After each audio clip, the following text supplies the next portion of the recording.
जानते हो क्या? फिर ऊपर से नीचे तक देखा और बोला, वैसे तो सब कुछ जानता हूं और वैसे कुछ भी नहीं। मेरा मतलब है, तुम्हें पता है मेरा क्या मतलब है?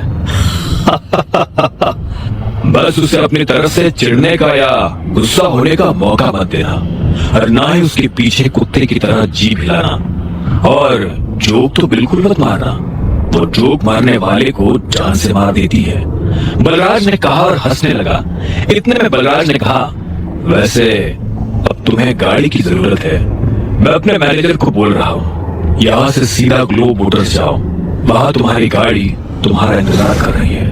अभी पैसे मैं भर रहा हूँ, बाद में जब तुम गद्दी संभालोगे तो मुझे डबल दे देना। ये सुनते ही अभिनव जोर जोर से हंसने लगा। उसने बैंक से पैसे लिए बाहर आया और एक टैक्सी बुक करके सीधा ग्लोब मोटर्स के लिए निकल पड़ा। जल्दबाजी में वो बलराज से ये पूछना ही भूल गया था कि बलराज ने उसके लिए कौन सी गाड़ी बुक की थी।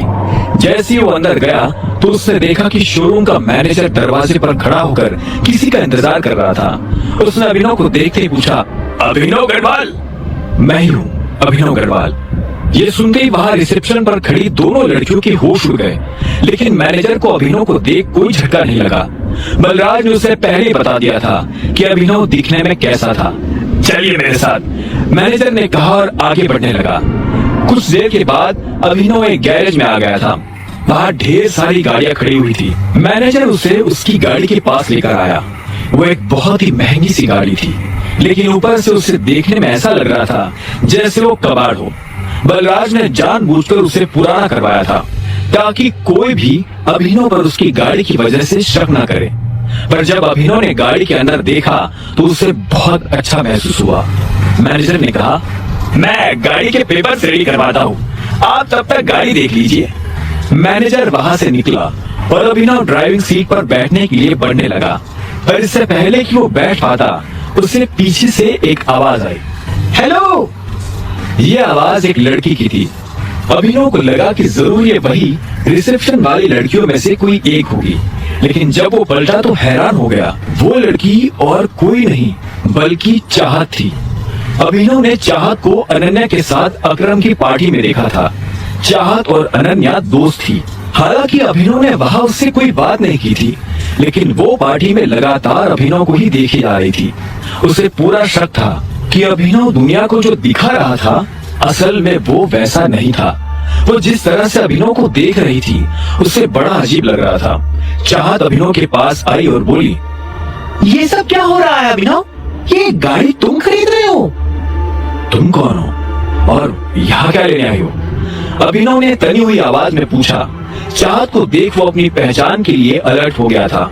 चाहत उसके सवाल पर मुस्कुराई और मीठी सी आवाज में बोली, मैं चाहत हूँ, तुम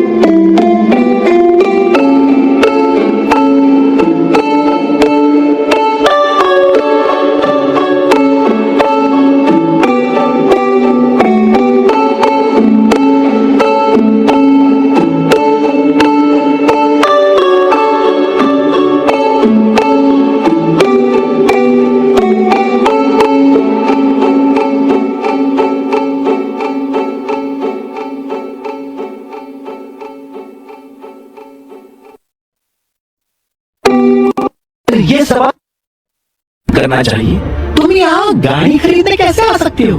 अनन्या ने तो मुझे बताया था कि तुम गरीब हो।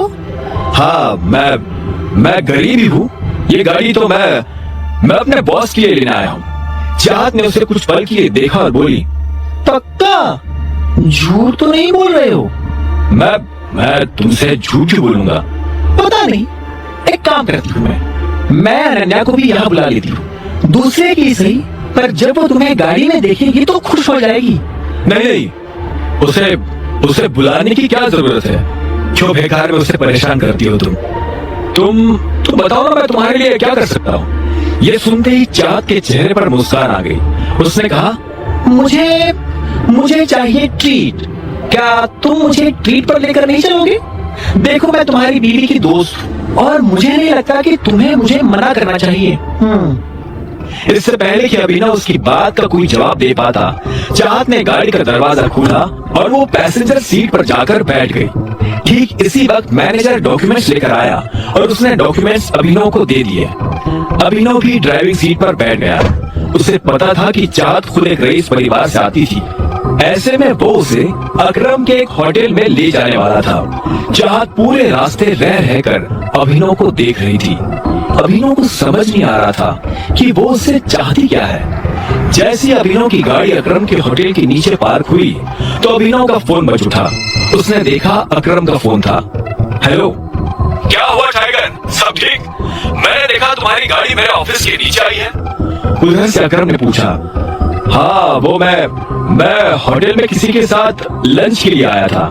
हाँ वो तो मैं देख ही रहा हूँ, जरा ऊपर आओ, मैं तुम्हें अपना वीआईपी कार्ड दे देता हूँ ताकि तुम दोनों को वीआईपी ट्रीटमेंट मिले। अकरम ने मुस्कुराते हुए कहा। अभिनव ने फोन रखा और पलटा तो पाया कि चाहत उसके पीछे खड़ी थी। चले? हाँ नहीं, तुम एक मिनट यही रुको, मुझे थोड़ा काम है, मैं वो निपटा कर आता हूँ। अभिनव ने कहा और इससे पहले कि चाहत कुछ कहती, अभिनव वहां से निकल गया। चाहत उसे जाते हुए देख रही थी। वो अच्छी तरह से जानती थी कि ये अकरम का ऑफिस है, लेकिन अभिनव वहां क्या करने जा रहा था और उसे किसने फोन कर ऊपर बुलाया था। चाहत को अभिनव पर शक हो रहा था। अब आगे क्या होने वाला था? क्या चाहत को अभिनव की असली पहचान के बारे में पता चल जाएगा और क्या थे चाहत के इरादे? जानने के लिए सुनते रहिए द रिटर्न ऑफ टाइगर, सिर्फ पॉकेट एफएम पर।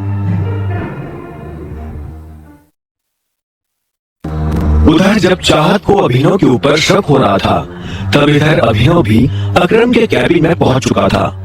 जैसे अभिनव अंदर आया तो अकरम ने उसकी तरफ अपना कार्ड बढ़ाया और बोला, ये लो, मजे से लंच करना। थैंक यू, अभिनव ने मुस्कुराते हुए कहा और अकरम के कैबिन से बाहर निकल गया।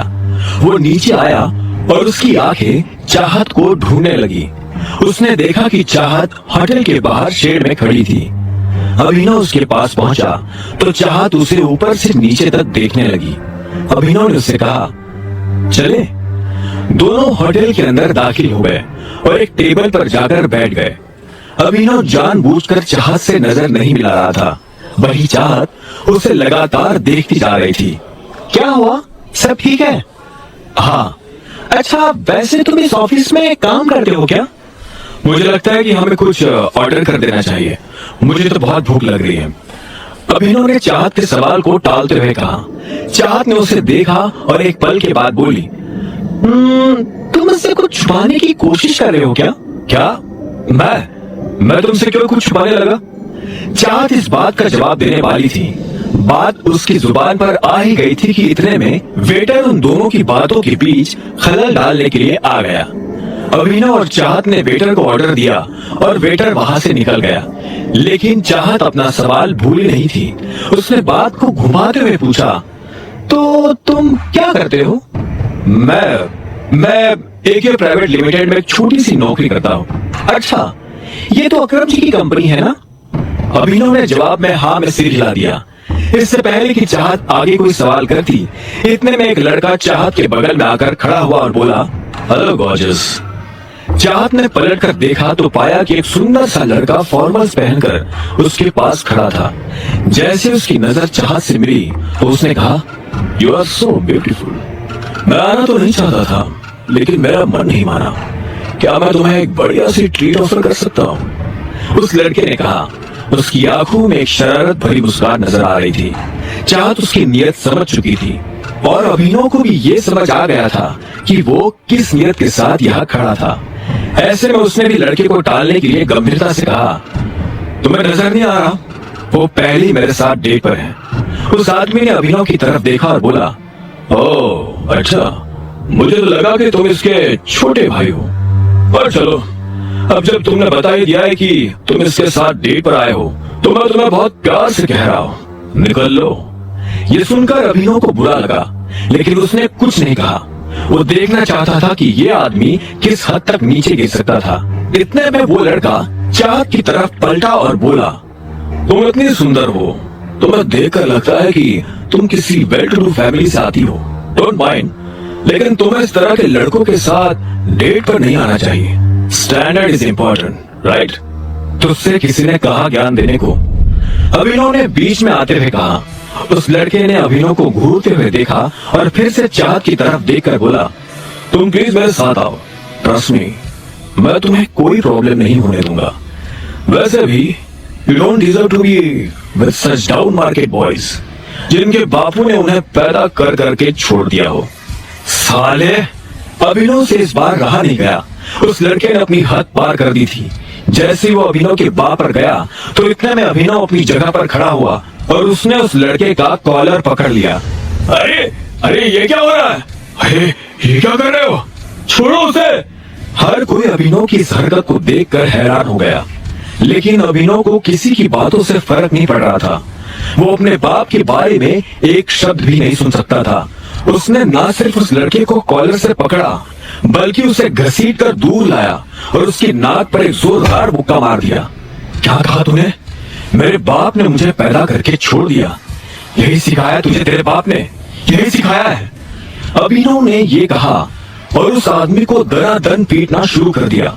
वो लड़का जो अभी तक अभिनव को तेवर दिखा रहा था, अब उसके मुंह से शब्द नहीं निकल रहे थे। उसकी आंखों में डर साफ नजर आ रहा था।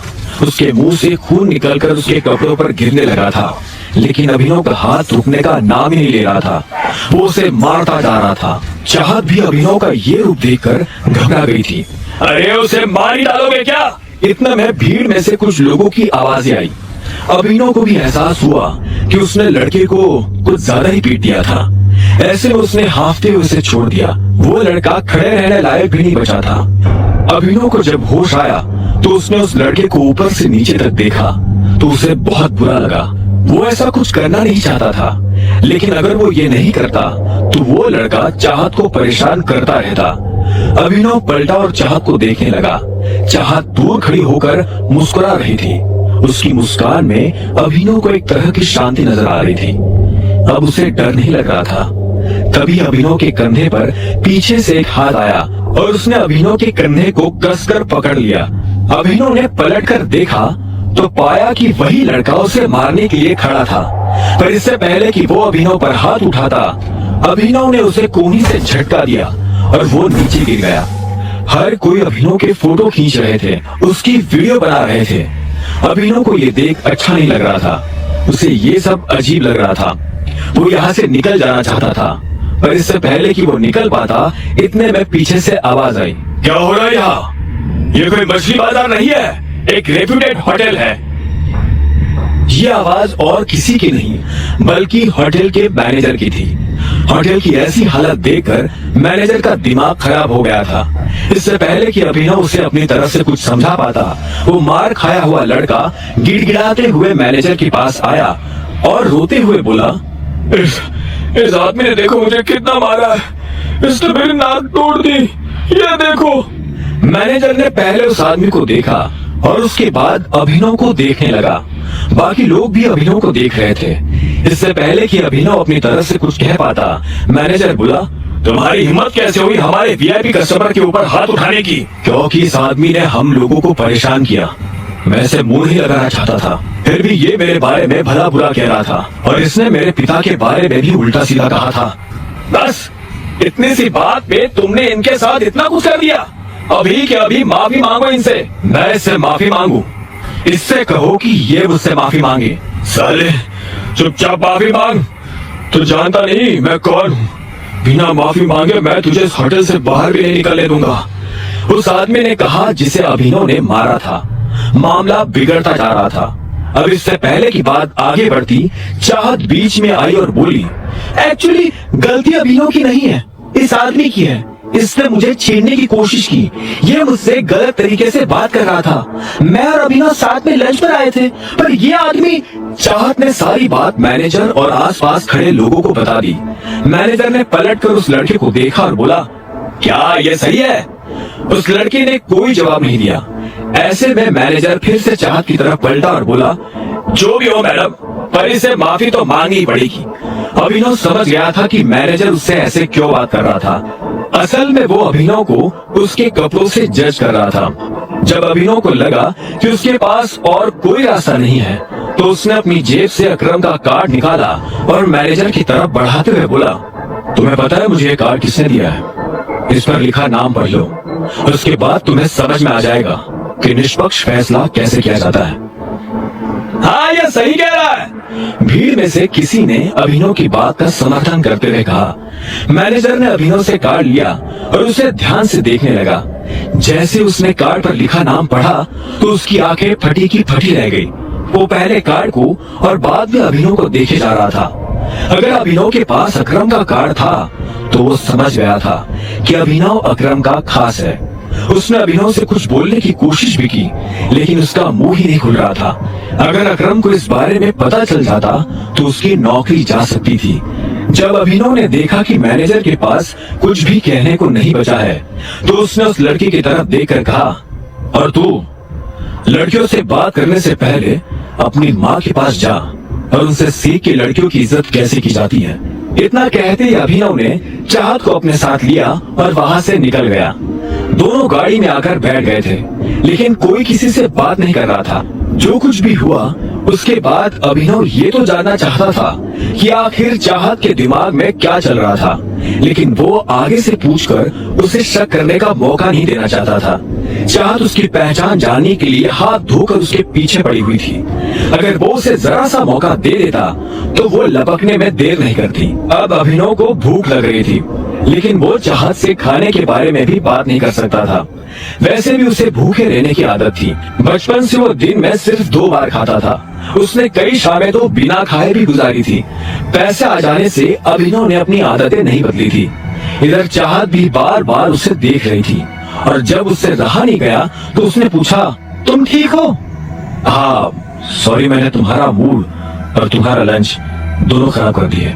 तुम चाहो तो हम कहीं और चलकर खा सकते हैं। ठीक है, मुझे कोई दिक्कत नहीं, मैं पूरे दिन फ्री हूँ। अभिनव ने उसकी बात सुनी और गाड़ी दूसरे होटल की तरफ मोड़ दी। कुछ देर के बाद उसने गाड़ी एक होटल के बाहर लगा दी। चाहत नीचे उतरी और उस होटल की तरफ देखने लगी। अभिनव ने ऊपर लगा बोर्ड देखा और उसके बाद चाहत के साथ अंदर दाखिल हो गया। अभिनव जानता था कि ये होटल दिक्पाल का था। दिक्पाल होटल के साथ साथ बहुत बड़ा माफिया ग्रुप भी चलाता था। जैसे माफिया वर्ल्ड में टाइगर का नाम बड़ा था, वैसे ही दिक्पाल का नाम भी काफी बड़ा था। जितनी दौलत और धंधे टाइगर के पास थे, उतने ही दिक्पाल के पास भी थे। कई मामलों में वो एक दूसरे के दुश्मन थे। अभिनव को ऐसा आभास हो रहा था कि शायद यहाँ उसकी दिक्पाल से मुलाकात हो सकती है। तो तुमने डिसाइड कर लिया है कि तुम मुझे अपने बारे में कुछ नहीं बताने वाले? अभिनव के मन में जब ये सारे ख्याल चल रहे थे, तभी चाहत ने कहा। दोनों एक टेबल पर आकर बैठ चुके थे और वाइन पी रहे थे। अभिनव ने भोला बनते हुए पूछा, किस बारे में? असल में वो समझ गया था कि चाहत के मन में ये शक की सुई क्यों घूम रही थी। उस दिन पार्टी में जब अकरम अभिनव को अलग से अपने साथ ले गया था, तब बाकी लोगों ने तो ये मान लिया था कि वो उसके ड्राइवर का बेटा था, लेकिन ये बात चाहत की गले नहीं उतर रही थी। उसने कहा, कमाल है, तुमसे तो मैं तुम्हारे बारे में ही पूछूंगी ना। मेरे बारे में मेरे पास बताने लायक कुछ नहीं है, अभिनव ने कहा और चाहत से बचने के लिए इधर उधर देखने लगा। तभी उसकी नजर कुछ लोगों पर पड़ी जो आपस में काफी गंभीर बातें कर रहे थे। उनमें से एक आदमी ने कहा, इस टाइम दिक्पाल बॉस का डंका सिर्फ गुड़गांव में ही नहीं, पूरे इंडिया में बज रहा है। हाँ, मार्केट से जैसे ही टाइगर गायब हुआ, वैसे ही टाइगर का नाम भी गायब हो गया। ये सुनते ही अभिनव पलटकर उस आदमी को देखने लगा जो ये बात कर रहा था। उसे समझ नहीं आ रहा था कि आखिर वो टाइगर के बारे में इस तरह की बातें क्यों कर रहे थे। बताओ ना अभिनव, तुम मुझसे क्या छुपा रहे हो? चाहत ने पूछा। तभी उन लोगों में से एक ने कहा, नहीं, टाइगर अभी गया नहीं, टाइगर जिंदा है और वो जल्दी लौट कर आएगा। अरे तुमसे कहा था ना जॉनी, इतनी मत पिया करो कि संभली ना जाए। कुछ भी बकवास कर रहे हो। बकवास नहीं बकवास तो तुम कर रहे हो।